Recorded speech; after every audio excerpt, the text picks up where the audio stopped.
So the Jews have left Egypt. They're on the way to the revelation at Sinai, but they first encounter what perhaps is the most momentous miracle in the history of the Jewish people.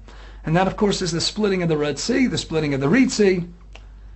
And the Jews break out in song. And there we have it in the pages of the Torah, one of the most awesome songs ever composed by Moses together with the Jewish people.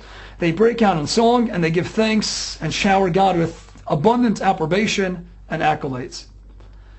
There's a fascinating narrative in the Babylonian Talmud. It's recorded twice, both in Tractate Sanhedrin as well as Tractate Megillah, and it says that the angels, God's heavenly celestial court, they were jealous of the Jews, and they wanted to sing a little bit too.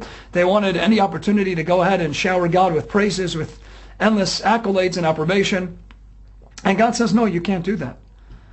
Because God explains to his angels that my seyadai, the handiwork of my hands, my creations, they're drowning in the sea, and you want to sing praises?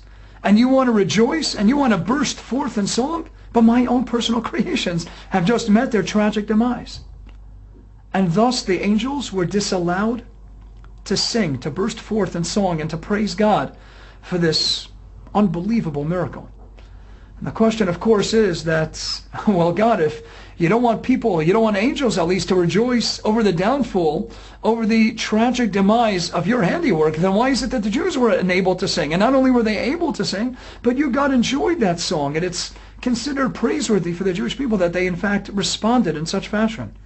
And the answer that some suggest is because angels don't have free will. They're merely robots in God's court. Angels can only have one specific task at a time and can only display one specific and isolated emotion at any one point in time.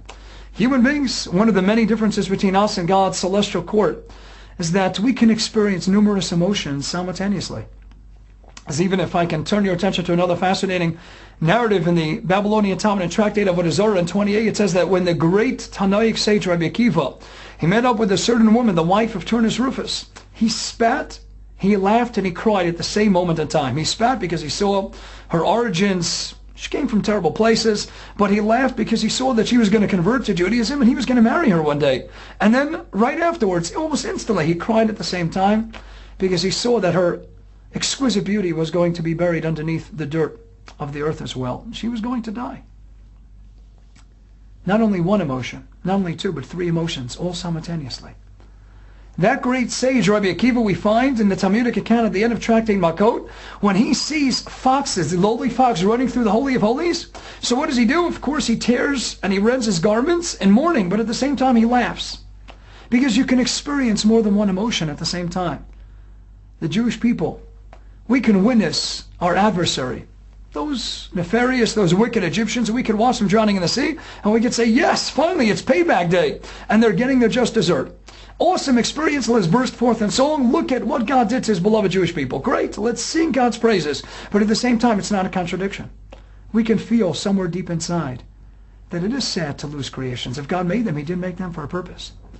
And we feel bad for God, for the world, that the world has to lose so many people sometimes. King David even says that when you see your enemies fall, don't rejoice.